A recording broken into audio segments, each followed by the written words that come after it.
नमस्कार साथियों, मेरा नाम है आर.के. सिंह। संस्कृति पीसीएस यूट्यूब चैनल पे आप सभी का स्वागत है।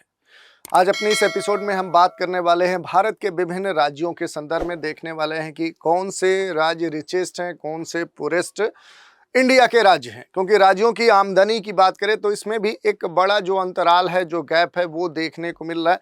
और इसी के संदर्भ में अब एक सर्वे आया है और इस सर्वे के जो रिपोर्ट आए हैं वो काफ़ी चौंकाने वाले हैं। तो उनसे जुड़े हुए जो विभिन्न आंकड़े हैं उन पर बात करेंगे। खास बात ये भी हम देखेंगे कि आखिर इस तरह के अलग अलग राज्यों के स्तर पे जो इनकम है, उनकी जो आर्थिक स्थिति है, इसमें जो बड़ा एक अंतर देखने को मिल रहा है, इसके पीछे कारण क्या है। और ख़ास तौर पे पूरे भारत को अगर हम देखें तो दो स्तरों पे अब बटा हुआ भारत दिख रहा है। एक तरफ देखें तो कुछ बड़े डेवलप आर्थिक स्थिति से मजबूत राज्य हैं, तो कुछ काफ़ी बुरे हालत में आर्थिक जिनकी स्थिति खराब है, ऐसे राज्य हैं। तो दो भारत जो एक तरह से इस सर्वे में देखने को मिल रहा है, उसके पीछे कारण क्या है। वे राज्य जो अब एक तरह से उनकी आर्थिक स्थिति काफ़ी बेहतर हुई है, आखिर उन्होंने ऐसा क्या किया है, इसके पीछे जो कारण है उन पर भी बात करेंगे और अन्य जो भी महत्वपूर्ण पहलू हैं उन पर भी संक्षिप्त रूप से हम प्रकाश डालेंगे। चलिए देखते हैं कि आखिर न्यूज़ क्या है। तो न्यूज़ यही है, Uttarakhand, Rajasthan, Punjab record slowest per capita income growth. ये बात अब खुलकर आ चुकी है और तेलंगाना, तमिलनाडु नियरली एक तरह से कहा जा रहा है कि डबल इट। ये कहा जा रहा है कि उत्तराखंड, राजस्थान और पंजाब ने एक बड़ा जो छलांग है वो लगाया है। किस संदर्भ में? तो पर कैपिटा इनकम, प्रति व्यक्ति आय के संदर्भ में वृद्धि दर्ज की है। जबकि वहीं तेलंगाना, तमिलनाडु जैसे जो राज्य हैं, ये लगभग इनकी स्थिति दोगुनी है। और उत्तराखंड खास तौर पे चर्चा में, उत्तराखंड में देखें तो वित्त वर्ष 2015 और वित्त वर्ष 2025 के बीच में प्रति व्यक्ति आय में जो वृद्धि है वो केवल 33.5% देखने को मिली है। जो उपलब्ध अब तक जो भी आंकड़े देखने को मिले हैं उनके अनुसार सभी प्रमुख राज्यों में सबसे कम जो स्थिति देखने को मिली है वो उत्तराखंड के संदर्भ में देखने को मिली है। और हाल ही में ये जो जारी सरकारी आंकड़े हैं, इनके अनुसार पिछले एक दशक में देखें तो उत्तराखंड, पंजाब, राजस्थान, छत्तीसगढ़ ने देखें तो भारत में प्रति व्यक्ति आय में सबसे धीमी जो वृद्धि है वो दर्ज की है। तो इस तरह के जो आंकड़े आए हैं अब ये चौंकाने वाले हैं। तो इन्हीं के संदर्भ में हम बात करने वाले हैं। इनसे जुड़े हुए जो भी महत्वपूर्ण बिंदु हैं उन पर भी हम बात करेंगे और उनसे जुड़े हुए जो भी आंकड़े हैं उन पर हम चर्चा करेंगे। जैसे उत्तराखंड में देखें तो वित्त वर्ष 2015 और वित्त वर्ष 2025 के बीच में प्रति व्यक्ति आय में केवल जो वृद्धि दर्ज की गई है वो केवल 33.5% की वृद्धि दर्ज की गई है।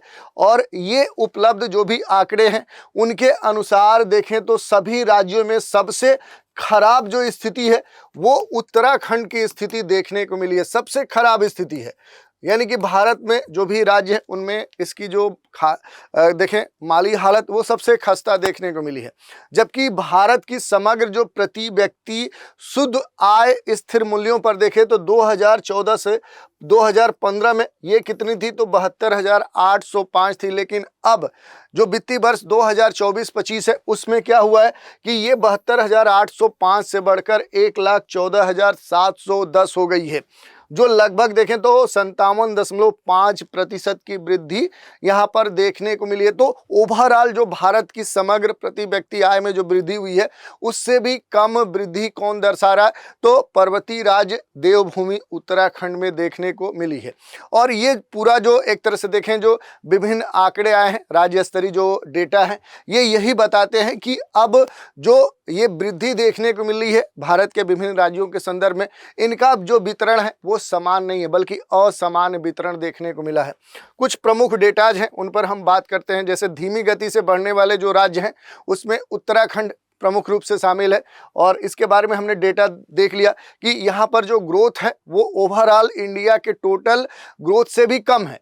और इसी अवधि में देखेंगे जैसे पंजाब जो राज्य है वहाँ पर अगर जो ग्रोथ है उसकी बात करेंगे तो वो कितनी है? उत्तराखंड से अधिक है, लेकिन वो भी भारत के समग्र देखें कि ओवरऑल जो प्रति व्यक्ति शुद्ध आय स्थिर मूल्य पर है उससे कम है। और ये कितनी है? तो ये 41.3% है। जबकि ओवरऑल देखेंगे भारत की जो ग्रोथ है वो 57.5% है। तो आप देखेंगे तो ये दोनों जो स्टेट हैं और इनके अलावा भी जैसे अगर हम बात करेंगे तो राजस्थान, छत्तीसगढ़, इनका भी जो ग्रोथ है वो क्या है कि ओवरऑल देखेंगे तो भारत के टोटल जो समग्र प्रति व्यक्ति शुद्ध आय है उससे भी कम है। तो इस तरह के जो आंकड़े हैं वो काफ़ी चौंकाने वाले हैं। इसके अलावा देखेंगे कुछ और महत्वपूर्ण आंकड़े हैं। भारत के 2 सबसे अधिक आबादी वाले जो राज्य हैं जैसे वेस्ट बंगाल, जो पश्चिम बंगाल है, और महाराष्ट्र, ये बड़े जनसंख्या वाले राज्य हैं और इनके संदर्भ में देखें तो जो आंकड़े कहते हैं वो जो कह सकते हैं कि ग्रोथ परसेंटेज है वो कितना है, तो वो 51.8, और दूसरा जो महाराष्ट्र है इसकी जो ग्रोथ परसेंटेज है वो 53.6% है। अपेक्षाकृत देखेंगे तो इनमें वृद्धि देखी गई है, लेकिन यहाँ भी जो ग्रोथ देखी जा रही है वो काफ़ी कम है। इसके अलावा प्रति व्यक्ति आय के स्तर पे देखें तो लगभग उड़ीसा का 96.7% है, तो ये आंकड़े अच्छे हैं। कर्नाटक 93.6 है, तेलंगाना 85.3 है, तमिलनाडु 83.8 है। तो खास बात देखिए यहाँ पर आप देखेंगे कि दक्षिण वाले जो राज्य हैं वहाँ पर देखेंगे तो जो ग्रोथ परसेंटेज है वो उत्तर वाले क्षेत्रों से क्या है कि अधिक देखने को मिल रहा है। तो एक तरह से देखें तो भारत में दो जो भारत है वो यहाँ पर आर्थिक स्थिति के संदर्भ में देखने को मिल रहा है, जो कहीं ना कहीं अब चिंता का सबब भी बन चुका है। तो आगे हम देखेंगे कि आखिर इस तरह की जो स्थिति है क्यों देखने को मिल रही है कि भारत में दो तरह का भारत दिख रहा है। इसके पीछे कारण क्या है? साउथ के जो राज्य हैं उन्होंने ऐसा क्या किया है कि उनकी स्थिति उत्तर के राज्यों से काफी बेहतर देखने को मिली है। यहाँ पर एक बेसिक चीज आपको समझ लेनी चाहिए कि क्या होती है प्रति व्यक्ति आय। तो प्रति व्यक्ति जो आय है ये किसी भी क्षेत्र के संदर्भ में होती है। किसी भी क्षेत्र में किसी व्यक्ति के द्वारा किसी वर्ष में जो भी अर्जित, जो अर्न कह सकते हैं कि एवरेज जो इनकम होती है, जो औसत कह सकते हैं आय होती है, वही क्या है? प्रति व्यक्ति आय है। वित्तीय वर्ष 2024 की बात करें तो 24 तक यूपी में, जैसे उत्तर प्रदेश चूंकि एक बड़ा राज्य है उसके उदाहरण को हम देखते हैं, तो प्रति व्यक्ति जो आय थी उत्तर प्रदेश की वो कितनी थी? तो वो 50,341 रुपया थी। ये किसकी बात करें? पर कैपिटा इनकम यूपी के संदर्भ में देख रहे हैं। और ये जो आंकड़ा है ये 2013-14 में देखें तो ये बढ़ा। अब फिर 2025 में देखें तो अभी तक जो आंकड़े हैं वो सही तरीके से आ नहीं पाए हैं, या ऐसी जो स्थिति है अन्य राज्यों के संदर्भ में जैसे बिहार, गोवा, दिल्ली, झारखंड, तो वहाँ भी अभी आंकड़े धीरे धीरे आने शुरू हो गए हैं। और इस पूरे मसले के संदर्भ में अगर हम बात करेंगे कि प्रति व्यक्ति आय के संदर्भ में आखिर सरकार क्या कह रही है, तो वित्त राज्य मंत्री है पंकज चौधरी। इनका ये कहना है कि राज्यों में जो प्रति व्यक्ति आय है उसमें जो असमान वृद्धि है उसके लिए एक कारक जिम्मेदार कभी नहीं हो सकता है। इसमें सबसे जो महत्वपूर्ण कारक इन्होंने माना है वो आर्थिक जो संरचना है, उस आर्थिक संरचना को इन्होंने एक महत्वपूर्ण जो कारक है उस तौर पे यहाँ पर नामित किया है, क्योंकि जो इकोनॉमिक इंफ्रास्ट्रक्चर है उसके संदर्भ में सबसे महत्वपूर्ण कारण माना गया है। इसके अलावा अगर देखेंगे तो जो इंडस्ट्रियलाइजेशन है, जो औद्योगिकरण है, वो भी एक महत्वपूर्ण कारण है। तो औद्योगिकी जो करण है इसका जो स्तर है वो दूसरा एक महत्वपूर्ण कारण है। तीसरा जो कारण माना गया कि जो गवर्नेंस का मॉडल है, जो शासन का मॉडल है, वो एक महत्वपूर्ण कारण माना गया है कि अलग अलग क्षेत्रों के स्तर पे जो इकोनॉमिक स्थिति है, जो रिचेस्ट पुअरेस्ट जो स्टेट्स की स्थिति है, वो इसमें सबसे महत्वपूर्ण कारण है। इसके अलावा जो सामाजिक संरचना है, कह सकते हैं कि जो सामाजिक संरचना है उसकी जो स्थिति है, उसकी जो बुनियादी ढांचा है, जो बेसिक इंफ्रास्ट्रक्चर है, वो भी इसमें महत्वपूर्ण भूमिका निभाता है। यही नहीं, मंत्री जी ने यह भी कहा है कि सरकार समावेशी विकास को अब महत्व दे रही है, प्राथमिकता दे रही है, और समावेशी विकास के सिद्धांत पर ही अब विभिन्न राज्यों का जो विकास है वो सुनिश्चित करने का प्रयास किया जा रहा है। देश के सभी क्षेत्रों में जो असमानता देखने को मिल रही है, दो भारत जो आर्थिक स्तर पे देखने को मिल रहा है, उसको कम करने के लिए विभिन्न क्षेत्रों को समानता के स्तर पे आय बढ़ाने के उद्देश्य से लक्षित जो पहले हैं उनको और व्यवहारिक स्तर पे प्रभावी तरीके से लागू करने का सरकार प्रयास कर रही है।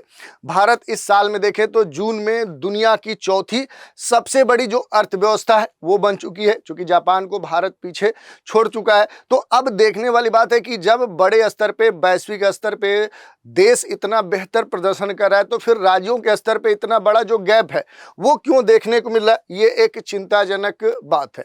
इसके अलावा कुछ महत्वपूर्ण जो आंकड़े हैं उनको भी आप देख सकते हैं। जैसे देश ने 4.187 ट्रिलियन डॉलर के अनुमानित जीडीपी के साथ जापान को पीछे चूंकि छोड़ दिया है, और अब क्या है कि भारत जो हो चुका है दुनिया की चौथी सबसे बड़ी जो इकोनॉमी है उस प्लेस पे काबिज हो चुका है। 2014-15 में देखेंगे तो 106.57 लाख करोड़ से बढ़कर अब 2024-25 में ये जो आंकड़ा है कितना पहुंच चुका है, तो ये 331.03 लाख करोड़ पहुंच चुका है। प्रति व्यक्ति आय के संदर्भ में ये जो आंकड़े हैं ये काफी कह सकते हैं कि चौंकाने वाले हैं, और प्रति व्यक्ति आय में तीव्र जो वृद्धि हुई है ये 2015 में 86,647 से बढ़कर 2025 यानी कि इस वर्ष ये जो आंकड़ा है ये 2.4 लाख हो चुका है। यानी जो प्रति व्यक्ति आय में वृद्धि है वो आप देख सकते हैं 188%। कितना बड़ा जंप कह सकते हैं कि प्रति व्यक्ति आय के संदर्भ में भारत के संदर्भ में देखा जा रहा है। हालांकि भारत की जो विशाल जनसंख्या है, इस बड़े पॉपुलेशन के कारण प्रति व्यक्ति आय अभी भी अमीर देशों की तुलना में देखेंगे तो काफी कम है। फिर भी इसमें लगातार सुधार जो हो रहा है ये एक सकारात्मक कह सकते हैं कि पहलू है।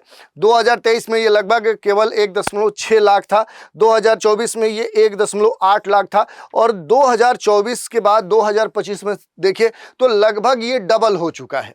अब आने वाले समय में अगर हम देखेंगे कि क्या स्थिति हो सकती है, वो एक महत्वपूर्ण विषय है। तो उत्तराखंड, राजस्थान, पंजाब जैसे जो राज्य हैं, अब इन राज्यों को अब बड़े स्तर पे जो सुधारात्मक कदम है, जो इनिशिएटिव है वो लेने होंगे। स्थानीय स्तर पे जो भी इंडस्ट्री है उनको और प्रमोट करना होगा, उनकी खस्ता हालत है उसे बेहतर करना होगा। शिक्षा, स्वास्थ्य क्षेत्र में बड़े स्तर पे इन्वेस्टमेंट करने होंगे। जो यूथ हैं उनके लिए जो भी स्किल्स डेवलपमेंट प्रोग्राम है उनको व्यवहारिक स्तर पे लागू करना होगा, और उन तक इन युवाओं की जो पहुँच है वो आसान करना होगा। निजी और सार्वजनिक स्तर पर जो भी निवेश है दोनों स्तरों पर इन्वेस्टमेंट आकर्षित करना होगा, ताकि विकास की जो एक धारा है उसे और तेज किया जा सके। और इन प्रयासों से न केवल प्रति व्यक्ति आय में सुधार होगा बल्कि सामाजिक आर्थिक विकास भी संतुलित होगा। इसके अलावा देखें तो एक बड़ा जो अब मुद्दा देखने को मिल रहा है वो दक्षिण भारत के संदर्भ में देखने को मिल रहा है, क्योंकि दक्षिण भारत के जो राज्य हैं वो बेहतर प्रदर्शन कर रहे हैं। उनकी जो आर्थिक स्थिति है वो उत्तर के राज्यों से काफी बेहतर है। तो इसमें सबसे जो महत्वपूर्ण बात है कि जो साउथ के स्टेट हैं वो एक तरह से देश के लिए क्या बन चुके हैं, इकोनॉमिक इंजन का काम करें। खासतौर पे तेलंगाना, कर्नाटक, तमिलनाडु, आंध्र प्रदेश जैसे जो राज्य हैं ये खास तौर पे एक तरह से देखें तो विकसित हो रहे हैं भारत के अन्य राज्यों की तुलना में। तो इसके पीछे जो कारण है, जैसे आईटी, फार्मा, मैन्युफैक्चरिंग पर इन राज्यों ने खास तौर पे जोर दिया, इन्वेस्टमेंट के अनुरूप नीतियां अपनी बनाई, आधारभूत जो ढांचा है, जो स्किल्स डेवलपमेंट प्रोग्राम्स है, जो गवर्नेंस है, उस पर विशेष तौर पे फोकस किया। और यही सब वजह हैं जिन कारण से इन राज्यों ने तेजी से अपनी प्रति व्यक्ति आय को बढ़ा लिया, जीडीपी में अपनी वृद्धि दर्ज की। जबकि इन स्थितियों में देखें तो जो उत्तर के राज्य हैं वो इन मूलभूत जो आवश्यकताएं हैं, मूलभूत जो जहां पर जिन क्षेत्रों में सुधार किया जाना चाहिए वहां पर उस स्तर पे नहीं कर पाए जिस स्तर पे साउथ के राज्यों ने किया है। और इसी के संदर्भ में देखें तो जो भी एक्सपर्ट्स हैं, जो विषय विशेषज्ञ हैं, उनकी राय है, खासतौर पे जो आर्थिक विशेषज्ञ हैं उनका यही मानना है कि राज्यों के बीच में ये जो आर्थिक एक गैप देखने को मिल रहा है, खाई देखने को मिल रहा है, ये खाई धीरे धीरे गहरी हो सकती है यदि पिछड़े हुए जो राज्य हैं वो अपने इंफ्रास्ट्रक्चर पे, अपने जो संरचनात्मक सुधार हैं उस पर ध्यान नहीं देते हैं, प्राइवेट स्तर पे निवेश को प्रमोट नहीं करते हैं, शिक्षा, स्वास्थ्य और इन क्षेत्रों में जो निवेश की बात है उस पर अगर ध्यान नहीं देते हैं। यही नहीं, अगर नीति निर्माताओं ने समान क्षेत्रीय विकास पर ध्यान नहीं दिया तो सामाजिक और आर्थिक जो असमानताएं हैं वो इन राज्यों में और बढ़ेंगी, जिससे देश में एकता का जो एक एकता है, जो अस्थायित्व है, उसको भी खतरा हो सकता है। इस तरह के जो एक्सपर्ट्स हैं वो इन राज्यों के संदर्भ में कह रहे हैं। और आगे अगर हम देखें कि आने वाले समय में आखिर क्या इसके लिए राह हो सकती है, तो देखिए जो भी पिछड़े राज्य हैं उनको अब खास तौर पे क्या करना होगा कि जो भी उनके लोकल स्तर पे इंडस्ट्रीज हैं, जो एमएसएमईज हैं, उन्हें प्रमोट करना होगा। जो भी स्किल्स डेवलपमेंट प्रोग्राम है उन्हें प्रमोट करना होगा।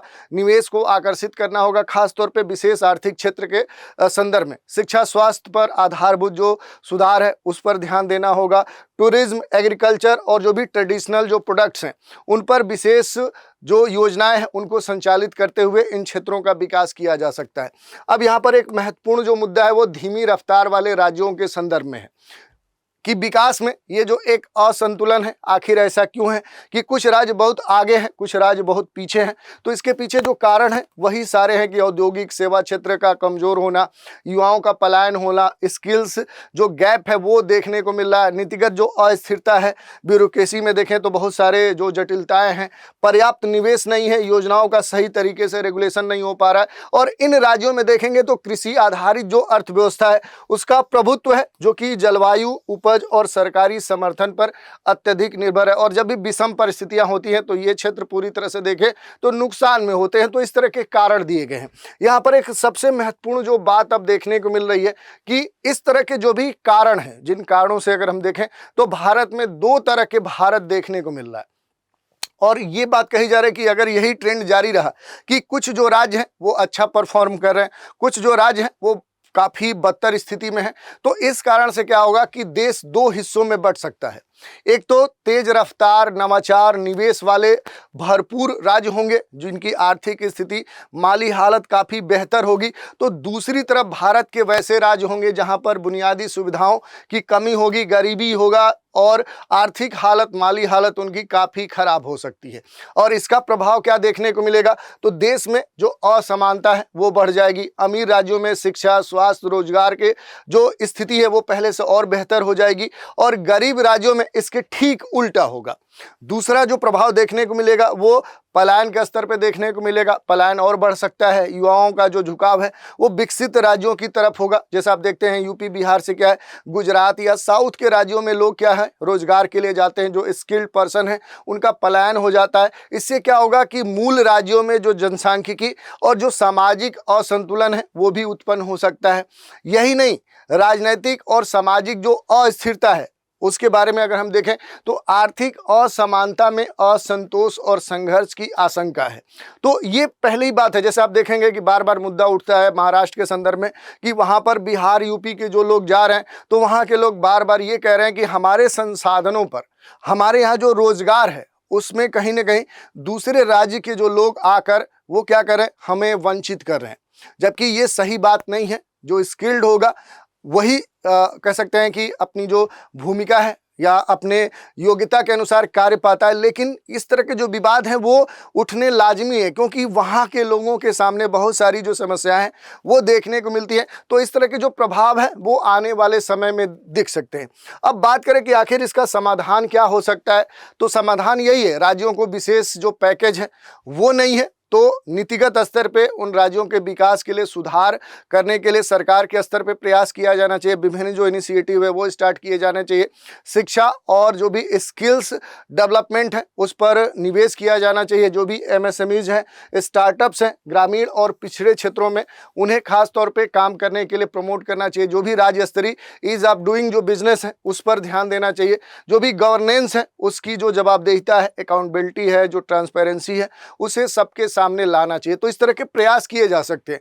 ओवरऑल हम यही कह सकते हैं कि देश की जो आर्थिक तस्वीर है, वो जो आर्थिक तस्वीर है वो क्या है, अब एक समान नहीं दिखती है। कुछ राज्य तेजी से अमीर बनते जा रहे हैं तो उनकी जगह पे कुछ राज्य तेजी से गरीब बनते जा रहे हैं, और कुछ जगह अभी भी बुनियादी जो जरूरत है उसको पूरा करने के लिए राज्य संघर्ष कर रहे हैं। ये जो असमानता है ये न केवल नीति निर्धारण में नई चुनौतियों को लाती है, बल्कि भारत का जो एक संतुलित और कह सकते हैं समावेशी विकास है उस दिशा में भी एक चेतावनी, एक चिंता उत्पन्न करता है।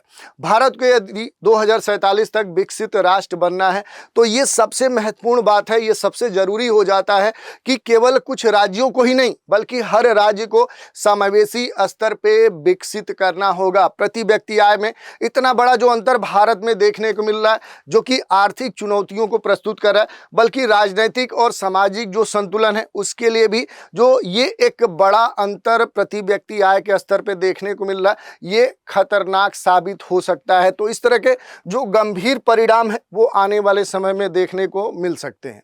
तो इस तरह से हमने देख लिया कि भारत के संदर्भ में, विभिन्न राज्यों के संदर्भ में कौन से राज्य हैं जिनकी आर्थिक हालत काफी बेहतर है, कौन से राज्य हैं जिनकी आर्थिक हालत काफी खराब है, इसके पीछे कारण क्या है, भारत में जो दो भारत बसता है आखिर उसके पीछे कारण क्या है, और इसमें जो एक गैप है उसके लिए क्या समाधान के स्तर पर प्रयास किए जा सकते हैं। इन सभी मुद्दों की हमने सारगर्भित संक्षिप्त जानकारी ली। तो आज के एपिसोड में इतना ही। आप सभी हमारे साथ बने रहें, इसके लिए धन्यवाद।